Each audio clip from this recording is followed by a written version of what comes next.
Hello, everyone, and welcome to this PaizoCon Online 2024 panel, Journalism in Tabletop RPGs. I'm joined by a collection of some wonderful tabletop journalists. I will say that one of our panelists couldn't make it today. Lynn Codega will not be joining us, but if you have the time to go and support their work on Rascal or follow them across social media, they're a phenomenal journalist, and I highly recommend that you look into their work. But now I'm going to let each of our wonderful panelists introduce themselves, say something they've written on, or something they're proud of that they've worked on, or who they write for, whatever you want to talk about. And we're going to start, which I'm looking at Zoom and not the overlay, so to my left with Christian.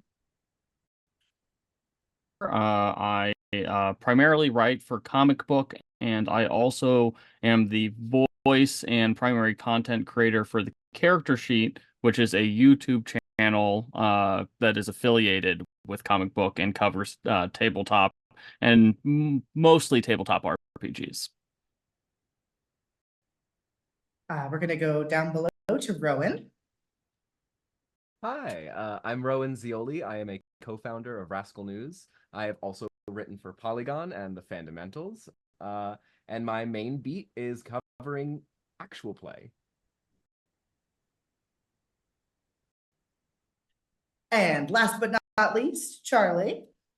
Thank you, Rue, for having me today. My name is Charlie Hall. I'm the tabletop editor, a senior editor at Polygon.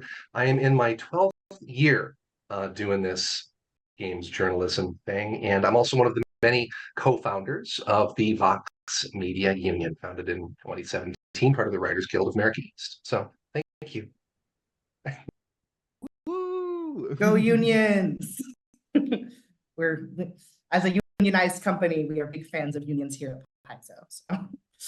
Or at least I am. I can't speak for every human at the company, I suppose. All right, well, we're going to first into some prepared questions, and then our moderators in the chat are grabbing questions. So if you have a question for all of our journalists or for one of us specifically, just feel free and put that in there. I also realized that I foolishly didn't introduce myself. Hello, my name is Rue Dickey. I use they, he, or z pronouns, and I'm Paizo's marketing and media specialist. This means that I'm essentially the first point of contact for all the wonderful folks you see here. If journalists want to cover something that's happening at Paizo, they reach out to me, and either I answer their questions or I connect them with the appropriate person. So now that we've got that out of the way, my first question, and we can popcorn this kind of in any order y'all want to do, is what got you into games journalism? Or if you want to go back further, to journalism specifically. I guess since I am like the freshest on the scene out of the three of us here, I'll start. I've been in journalism for like 2 years now. I started doing stand-up comedy journalism because I was a stand-up comedian, and then pivoted from that. Then I started doing some psychedelic and pharmaceutical reporting, and that was draining my soul. And then I watched Dungeons and Drag Queens by Dimension 20 and pitched Charlie Hall and was like, hey, Charlie, let me write about tabletop games, please. And then Charlie was like, hey, you know that like the initial number I pitched was not a number that Polygon could do, because I was like, I don't know what Polygon's number, I don't know what they pay. And then Charlie was like, all right, well, it's a good pitch, you can run with it. And so I put the story out, and I started doing some work for Polygon, started writing with the Fundamentals. And then Lynn Codega reached out to me in like November and was like, hey, journalism's in a bit of a rough spot right now. Do you want to just start your own outlet with me? And I was like, I can own something. I've been a freelancer since I graduated college. And so I was like, all right, well, if I can figure out how to make my own job, I'll do that. And so that's what got me into games journalism, writing about something that made me happy. Rowan, I had no idea that was like your first thing out of the gate. It was a fantastic pitch. No, very good stuff. So wonderful. Thank you, Charlie. I really appreciate it. Me, I have a very bizarre story. I left. I graduated from Washington University in St. Louis, right about the time of 9/11, and just all career prospects just kind of collapsed. And I wanted to be an English teacher really bad. And so I had a cup of coffee at Joliet Central High School. I really enjoyed my time there. It's right around the corner from the prison where Elwood and Jake leave at the beginning of Blues Brothers. Like this beautiful old limestone Gothic building. I miss it terribly. And after that, I went into IT sales for a Fortune 500 IT reseller. And by the end of that trip, I was writing like phone book sized proposals for the federal government. The last project that I was working on was a networked LAN, which with a bunch of tough books and its own cell tower that you could push out the back of a C-130 on a parachute, right? Like talking about cloud computing with NASA. It was bizarre.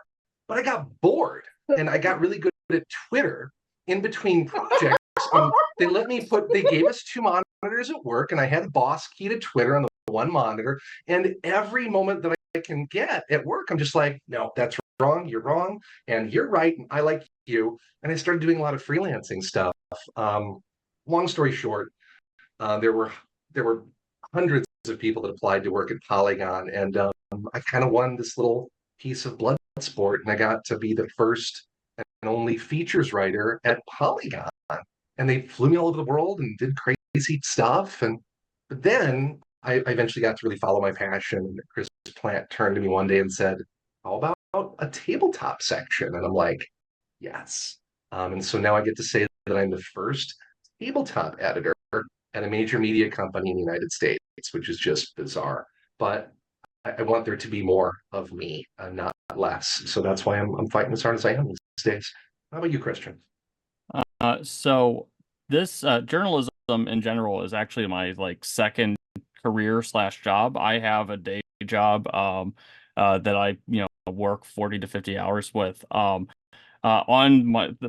I started that job, I was also blogging about comics on the side, and I ran my own comic site for years, and that was during like the hard days of the comics blogosphere. I don't know if anyone experienced that in like the late 2000s, early 2010, but it was a meaner, rougher time, and we all didn't like each other. And I got burned out doing it. So when my oldest child was born, I quit. I was like, I'm done. I can't do this anymore. This is really like unhealthy and negative. And a site called comicbook.com, which was an indie site back then, somebody that I regularly made fun of, like approached me, and they're like, "Do you want to write for us, and we will pay you?" And I'm like, "Absolutely, 100%. I will do so much for money." And so for like a year, I was writing listicles for them. And my editor, and a good friend of mine, he goes eventually, because we were writing about comics, and he turns to me and he goes, I really think that we can expand beyond comics. I don't think just comics is the future of the site. Do you like Pokemon, right? Do you think you can write about Pokemon like 2 or 3 times a day? I'm like, yes, that is very much something I can do. Then Pokemon Go happened, and I was writing like 12 Pokemon Go articles a day for Comic Book. I always tell the story when people are like, "You're a Pokemon journalist?" I'm like, I bought a car with Pokemon Go money.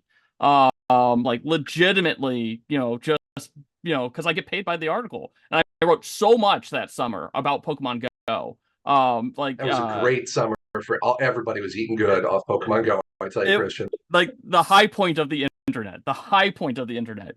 So after a few years of writing tons of Pokemon stories, I was getting burnt out on it. And so I asked my editor, I'm like, "Can I write about something else, please?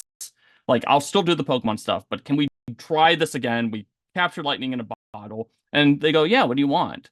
I'm like, "How about, Dungeons and Dragons seems to be having a moment. Can I write about like tabletop RPGs?" Here's the thing. I wasn't even playing Dungeons and Dragons at the time. I was playing Pathfinder. I was playing Pathfinder 1. And like I had a Pathfinder game at home, and we were running through Rise of the Runelords. And like I had only just gotten into tabletop RPGs like months prior to me making that pitch. And like my boss is like, "I don't think Dungeons and Dragons is going to make it, but sure, okay. Yeah, see what happens." Like the second article I wrote about tabletop was Old Spice had come out with a 5e class called the Gentleman class, and it was the top article of the month for comic book. And like my boss was just like, "Go nuts! You can write whatever you want in the tabletop realm," and that's what I've been basically doing since. And yeah. Well, now I have to look up the Old Spice D&D class because I didn't know that was a thing, and I've made a note to look at it later. But yeah, thank you for that one. Our next question is a little bit deeper and possibly a little bit more personal, especially given everything that's happening in the game sphere and journalism spheres. What challenges do you all face in the tabletop space that may not be obstacles for journalists who are covering more traditional things? I say traditional in very heavy air quotes because nothing is traditional, but like it's different writing about tabletop than writing about the stock market or the news.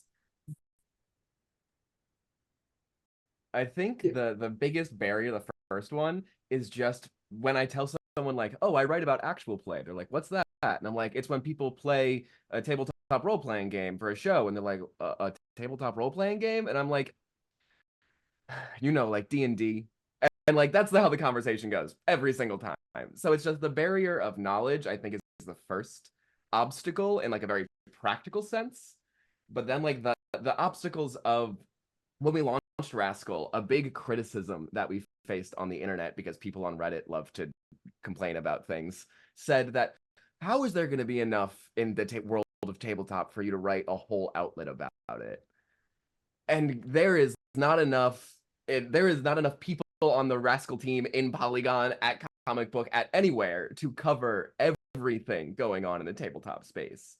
And I think that disconnect from understanding how vast this world is, because there's not much money in it, is kind of the biggest barrier for journalism in like the top layer of it all, because you can go down the iceberg of things that are difficult with tabletop journalism. To riff on that, Rowan, like when you are driving in the car and you're listening to like the financial report, like they don't ever have to explain what the Dow Jones Industrial is every time they tell you how the average has moved that day. But really, for every single piece of writing that we're putting out on Polygon, we need to explain things like, well, what is a trick-taking game? You may love Bunko, but you don't, is that a trick-taking? You may love a trick-taking game, but you don't know that it's a trick-taking game. You just know that it's that game, right? Or if you don't know Hearts, like you don't know what a trick-taking game is and how it works. So as part of the review of the thing, to allow you to even conceptualize the criticism that I'm about to unroll at you, you need to know what the hell it is I'm talking about. And so to do that as quickly and as briskly and as reader forward and reader centric as possible is really the challenge of a lot of what we do. And it's the challenge also of onboarding freelance writers to work for us as well. Rowan, you dealt with this early on. One of the first things I probably told you is that that is not going to make sense for a Polygon reader. And I need you to unpack that a little bit and give me an extra paragraph and do that. And that takes work. But it also, every single story, I come from this background because I was a features writer at Polygon in the early 2010s, right? I am embedded first, right? Like I want to be couch surfing with this creator. I want to know how they're programming this thing. I want to meet their friends and family to tell their story, right? That's kind of the way that you have to treat really each individual tabletop fandom. You've got to be inside of Critical Role to know to put your stories up on a Thursday. You've got to be inside of Shatterpoint, like the piles of stuff sitting behind Christian, to know what the meta layer is and how this new Bad Batch is going to bounce off of Princess Leia and her sidekicks. So you really have to be embedded in multiple places at once, and that's exhausting. Yeah, that's probably, one of the biggest difficulties is there are like, there's 1,000 like sub interests within tabletop. if you're covering tabletop, you need to know about Dungeons and Dragons, Pathfinder, Critical Role, and that's just tabletop RPGs. There are countless actual plays that are out there, and there's only so many hours in the week to try to cover it.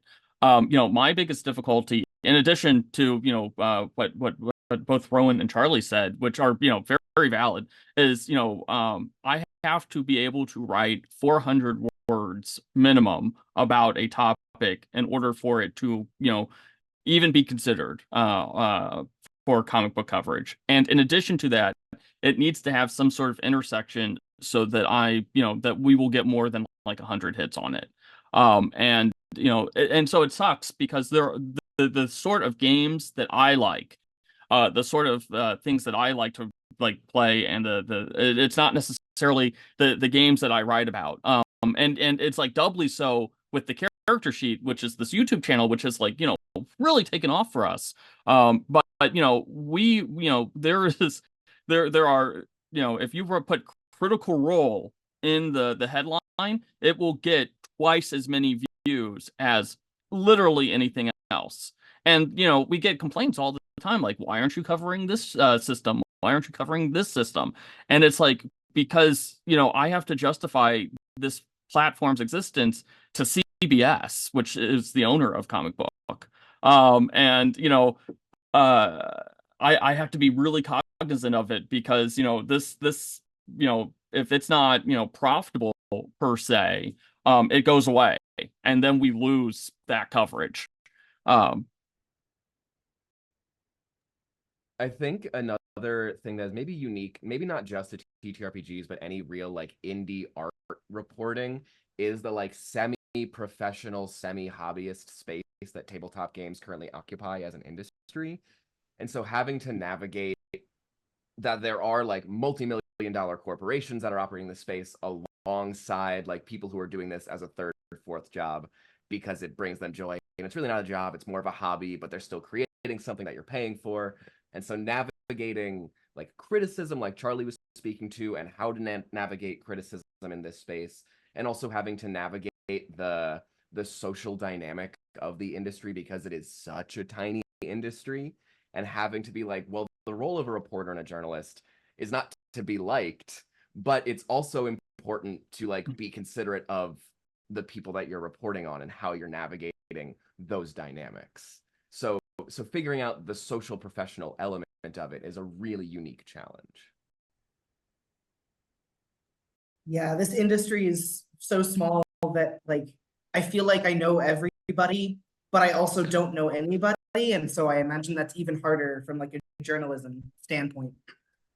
We're gonna flip the switch. And this in comparison to other jobs or in comparison to other journalism, what is something about tabletop journalism that really makes it worthwhile for you? What makes it a good thing to spend your time?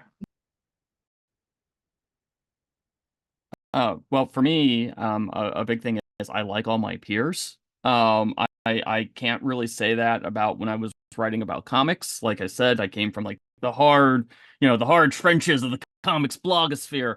We didn't like each other at all. Everyone was really mean to each other then. Now, I think that, that has all collapsed. I think literally everybody I wrote with during that era is gone now. But it is so refreshing to have a conversation with Lynn or with Charlie. Lynn and I we talk frequently. At Gen Con, when I met Charlie in person for the first time last year, Charlie complimented me on articles I had written months ago. And that was so affirming to me. And it's nice to have, peers who have the same mindset as you and, are approaching the same stories. And there's a rivalry, I guess, whenever Charlie gets a freaking exclusive over on Polygon, I'm like, Charlie! But at the same time, we're all doing really good work, and it's really great. I have been so watching Rowan grow from a distance, for years, and it has been so wonderful to watch. And anytime I see an exceptional article that Rowan writes, I try to like signal boost it, and that's like the least I can do. Like, and I wish there was more that I could do. But that's so wonderful, and it's nice, having people who have the same mindset as you, and are yeah, it's really nice. It's really nice. I had a baseball coach when I was in high school. It wasn't like the high school team, but it was like the cult league team that the community had in the western suburbs of Chicago.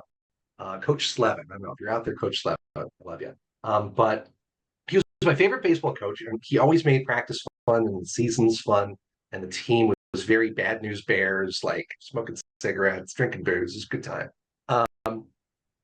But I come out of the locker room after a football game one day, and there's Coach Slevin standing outside of the high school football locker room with this little notepad in his hand. And he's like, "Hey, Charlie, my name's Dick Slevin. I'm with the Naperville Sun, and I wanted to ask you about the game today."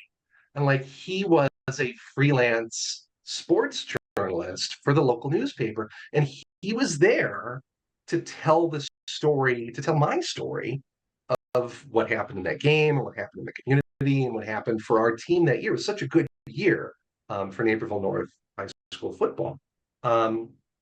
So this is not me trying to infantilize an industry. That is not what I'm saying. I'm not saying that the TTRPG designers are my high school colleagues, right? But what I am saying is that if there is not someone there that gives a shit, and if there's not someone there to talk about and to notice and to shout from whatever little mountaintop they have the privilege to have access to about the cool shit that's happening in a space, it's not going to get any further than just the small community of people that see the cool shit. And so I really think of it as a privilege to have the visibility that I have, to have the access that I have, to be able to send an email to everyone and say, "No, what's going on with this one book? Tell me this thing," so that I can shout it from the rooftops. And along with that great power, though, does come a bit of great responsibility to have to kind of uncover things that are distasteful and have conversations that are awkward. But you can do that from a place of love, and you can do that from a place of care. So yeah, that was my rant. Yeah, kind of bouncing off of that, especially I am the youngest person, I think, in the like journalism industry by a little bit. I think I bring us some Gen Z cynicism and optimism at the same time. Where I look at the tabletop industry that is still like D&D celebrating its 50th year right now. It's still very nascent compared to so many other entertainment industries, so many cultural institutions, that the modern contemporary tabletop, like especially the independent tabletop industry, is developing its sense of what it wants to be in the larger world. And we're getting to watch as people are choosing what they want to engage with from old paradigms and old systems, and what they want to disengage with, and how they want to reimagine the space and reimagine the art that they work and they create and work with other people to collaborate with in this new way. And so getting to report on people who are like, actually the way people used to make TV shows is really exploitative, and so we want to make this actual play in a way that's more collectively owned, and like people, like there's not much money in here, but how we can profit share this, or like the labor organizing that's happening in the tabletop space, or just the way charity bundles operate. Like I recently wrote an article about like Itch and how they're navigating charity bundles and difficulties there. And so while people are still trying to do good things, problems happen that kind of pop up just based on the way our systems are structured. And so getting to use the tabletop space as a microcosm of the larger world and be like, here is how the way the systems of the world manifest themselves in this little niche, and how we can work with that, is what drew me and keeps me in tabletop games. Thank you. And also, I feel the vibe of being like the youngest person around. I think I'm possibly the youngest person at Paizo, so I feel that very much. All right, the last of my questions, and then The last of my questions, then we'll pop over to some audience ones.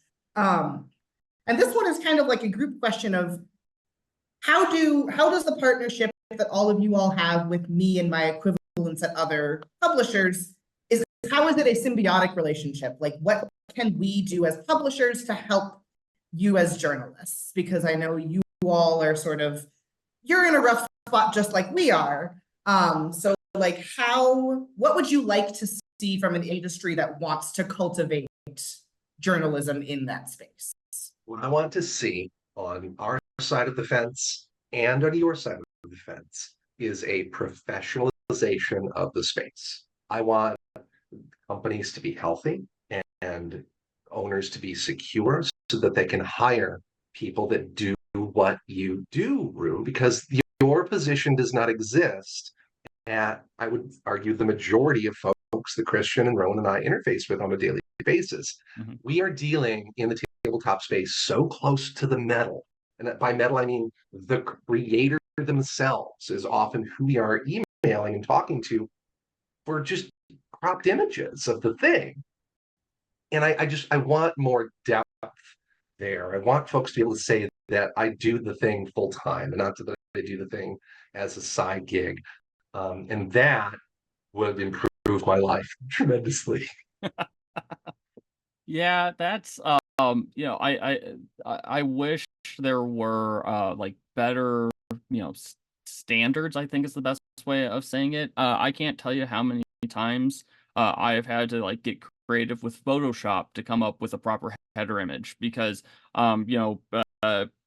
getting a little bit inside baseball, but Google doesn't like words in your, header images. It drops it down significantly on SEO searches. And so, while your cover is lovely, if I can't crop the words out of it, it's not going to do anything, period, on Google. And that's something that, a marketing professional understands, somebody like Rue or, like Wizards of the Coast have these people too. But so many folks don't understand like the basic needs that we have. And another thing is, a basic level of access.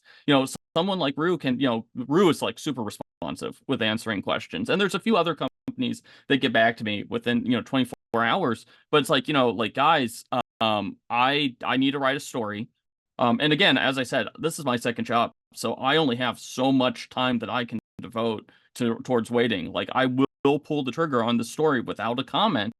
And, like I try to get the facts right. That's my job. But it would be really nice to have the perspective of whatever I'm writing about, and be able to fact check properly. And so many times I can't do that. And it's simply due to lack of access. And a tough choice has to be made every single time. Do I hold this story or do I run it and risk not having something correct? And it sucks. It really sucks. And yeah, that's the biggest thing. I think that there's a couple of companies that do it well and do it right. And I'm not just saying this because we're on Paizo's Twitch channel, but I do think that Paizo is one of the better ones. And a lot of companies should model themselves. When I ask for art, we did a feature for the Tian Sha World Guide not too long ago, and so I had so much art to choose from. That was amazing. That's all I want is art. I think Thank you. the art, yeah, Paizo again. You can wire transfer me later. It'll be fine. But for real, I think the actual difficulty is going back to that idea of like split between social and professionalism, and kind of speaking to access is this space, and I think the entertainment space at large has really embraced influencer reviews, and that really puts criticism and journalism in a really difficult place because online reviewers aren't held to the same ethical standards as journalists are, because there's a whole lot of learning that has to happen for journalists to understand how to do their job ethically. And we're currently existing in a bit of a space where negative criticism or any kind of not pure excitement is viewed as something antagonistic antagonistic or as something that is trying to like tear down people's livelihoods. And that's not the case. That is just how a healthy journalistic ecosystem works and how a healthy creative ecosystem works. But you get to a point where influencers are only doing paid reviews for so much that when a journalist puts out a negative piece of criticism, you can cut off access and that doesn't impact anything because then you have all these other influencers who want to just put your stuff out there.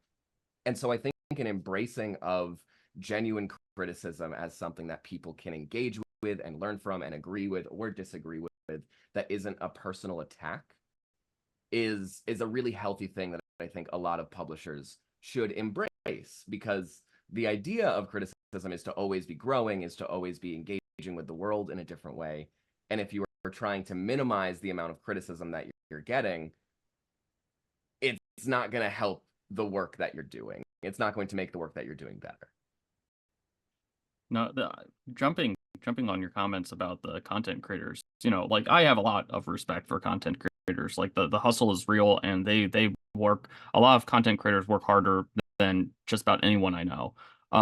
But you know, the differences between how, you know, they approach their content creation and how we approach our jobs is like wildly different. A really good example of that, you know, jumping back into the elephant of the room, Dungeons and Dragons, you know, they had that content creators summit that none of us were invited to. And there was so much rampant misinformation that came out of it. It was great for me because I got to write so many stories correcting the record. But it's like, you know, like it was just absolutely amazing just how much misinformation came out of it. And, you know, it was very much a self-inflicted wound that wouldn't have happened if and you know, and God bless them, they were trying. They were really trying hard. It wasn't anything they were doing wrong other than the fact that they were doing it wrong. And you know, I can't stress how different it is between, you know, what the three of us do and, you know, others, and, you know, compare that to people who make content, and that's just it's a very distinct difference, and I wish more people understood it. I think a lot of what both you and Rowan said ties into the first of our audience questions that I'm going to take, which is, should there be a standard for RPG reviews on products? And if so, what do you think that standard should look like? No. Yeah, I think standard for review. What does that even mean? Is it going to be a review? Your review does not get it doesn't have enough points. It can't be. I believe that the question itself comes from a position where we want to put journalists in a box. We want to run them down a rail. We want them to tell us how good the graphics are on a scale of X to Q. Like it's not a thing. I would love to see a review that is a poem.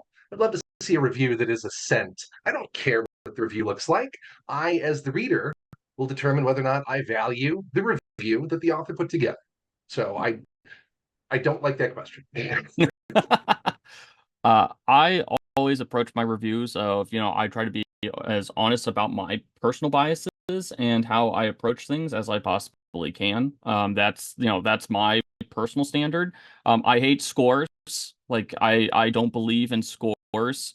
And when, you know, you will notice for anything that I write in terms of tabletop, I don't have to put a score. If it's video games or comics, I do, because that's our site standards. But no such standards exist for tabletop, and by God, it won't as long as I have anything to say about it. But you know, like the Quinn's Quest, you know, they that channel made a really big point of saying anything that we talk about and review, we play. And I was like, that's really wonderful, and also not tenable for so many people. Like I get approximately 3 hours of on the table play a week. And my game group doesn't want to learn a new system every week. And you know, and I say this as my impressions based on someone who has read this book. It might play out differently. But I can't, you know, I can't say that. And I don't think a lot of people like that's something that always like drives me bonkers. It's like, oh, you have to play through a campaign in order to review it. I'm like, no, you don't. Like I've played thousands of hours of tabletop games, like tabletop RPGs. Like if it's a Dungeons and Dragons or a Pathfinder thing, I know how this works. I've run so many games. I know I don't need to like sit down and I don't know, run through it. Like I know how it's what the pratfalls are just by reading it.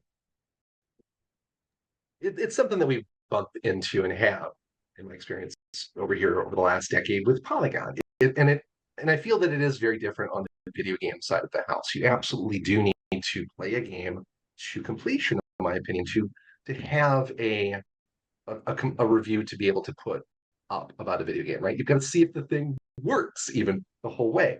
I, like Christian said, can see if the whole thing works by reading the game. Now, this is not to say that Quinn's is coming out of left field and being like, well, this is the only way it should be done, and adjusting his monocle. No, quite the contrary. I think what Quinn's is doing is setting himself up and saying, no, this is a luxury review that you are about to consume. This is not just someone who went through it as quickly as is professionally possible and rendered judgment relative to his audience and his expertise.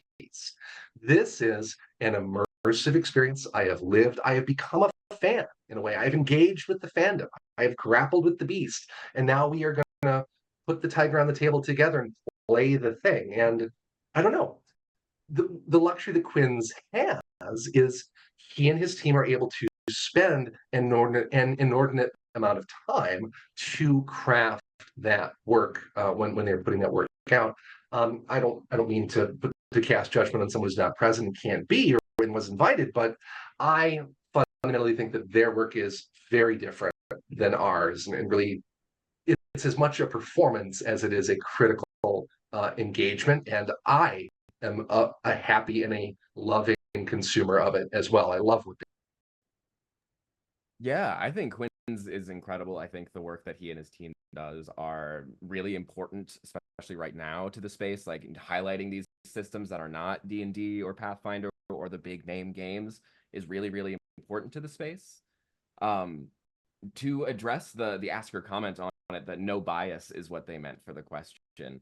I actually think it is impossible to remove bias from anything, and I think the kind of journalistic standard that existed for a very long time, that like you are an impartial observer of the world and that's your job as a journalist, is actually doing yourself a disservice, because that's kind of an impossibility. Like you can write just a list of facts, but that's not necessarily journalism as we know it today.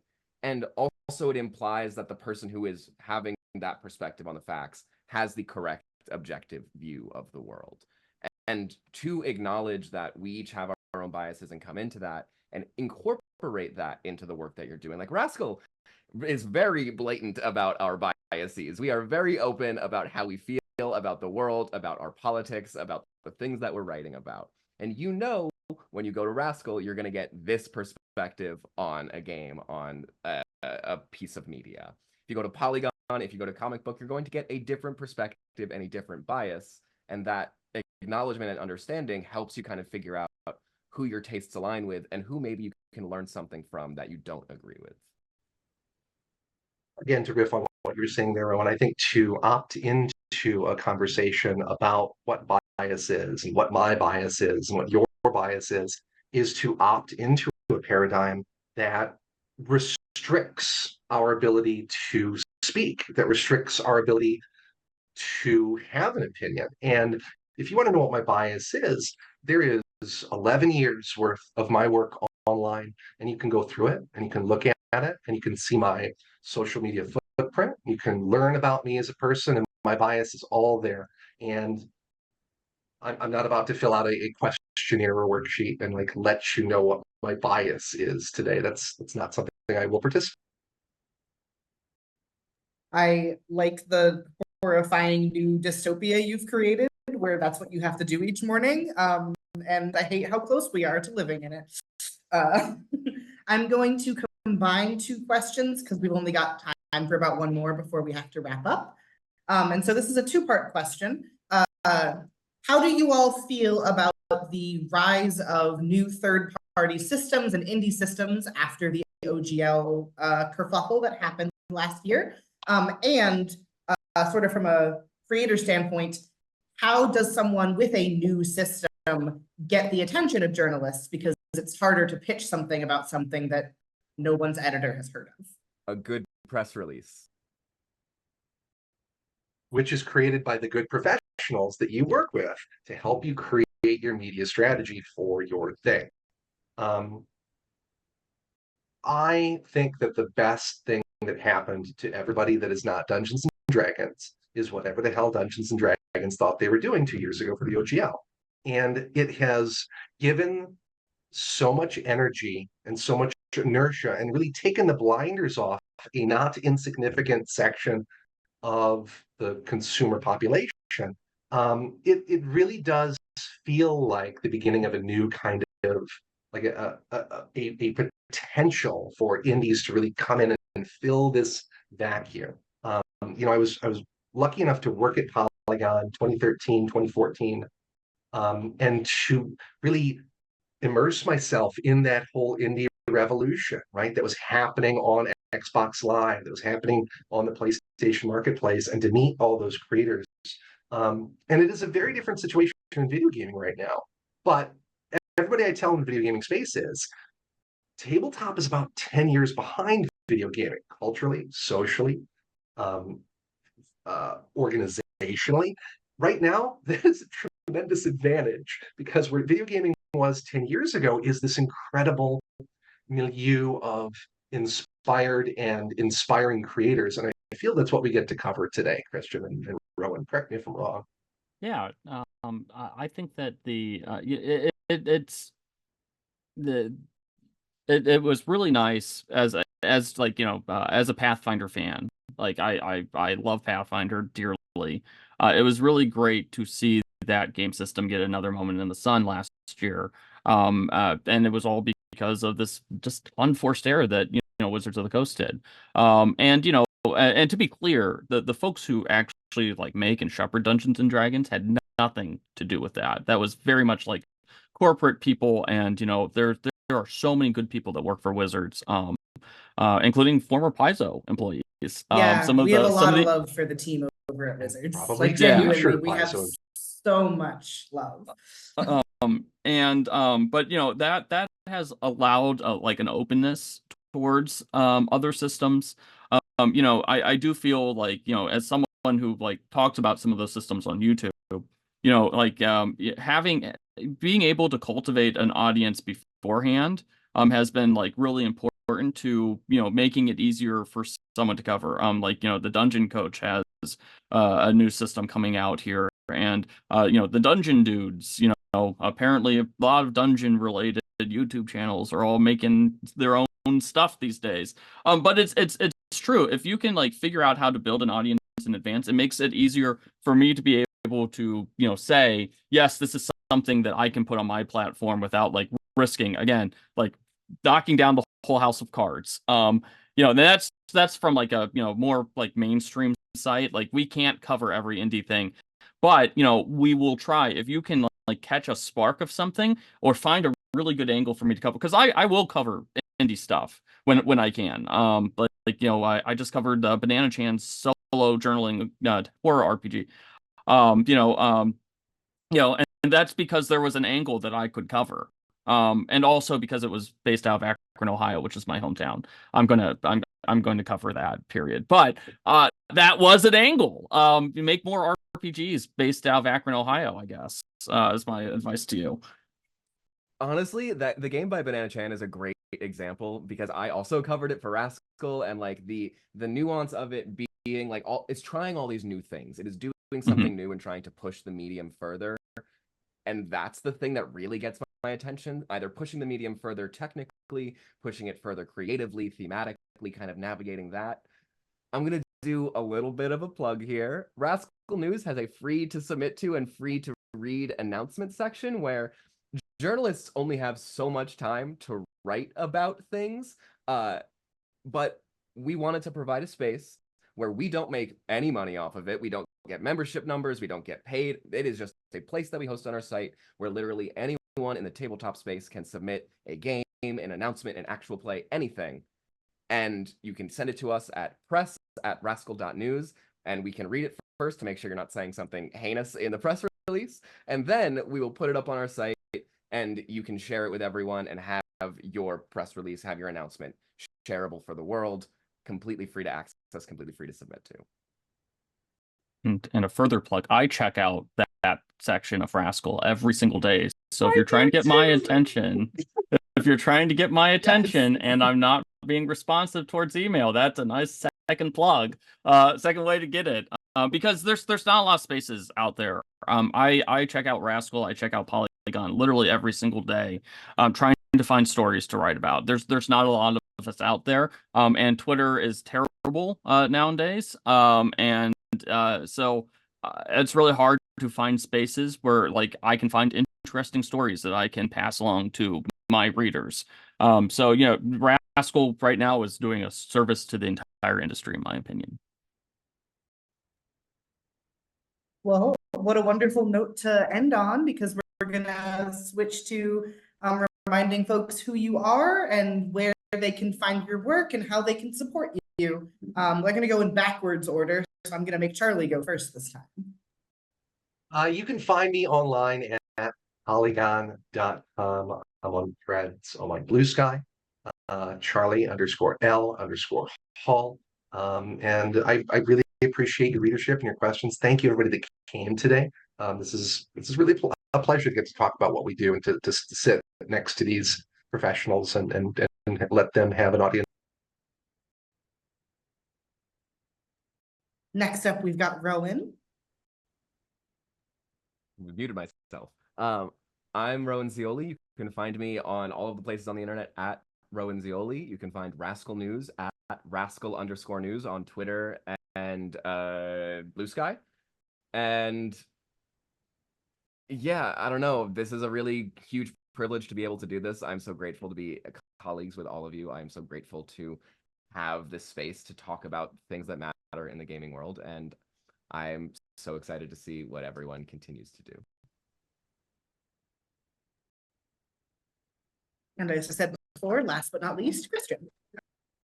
You can find me at Seehofer Cbus on, I think that's both my Twitter and Blue Sky handles. I'm not really on Threads, but that's where you can find me. My work's on Comic Book, the character sheet at Comic Book. You can look us up on YouTube. We post, daily videos, and we run 2 news rundowns a week that primarily covers tabletop news. And we always try to plug more than just, the big stuff. We always try to fit at least one smaller, game system, things like that. We consider, Dungeons and Dragons and Pathfinder and the Free League Press stuff, to all be equals in that space. And so if there's news about it, we're going to try to cover it. Thank you. And thank you all again for coming and joining me and putting up with my less than wonderful internet. But I will set you all free to enjoy the rest of your Memorial Day weekend, provided you're in the US and you get Monday off. And we're going to take a bit of a 5 to 10 minute break here between panels. And next up, you'll have the Starfinder team coming to talk to you about what the transition from first edition to second edition is looking like from the dev side.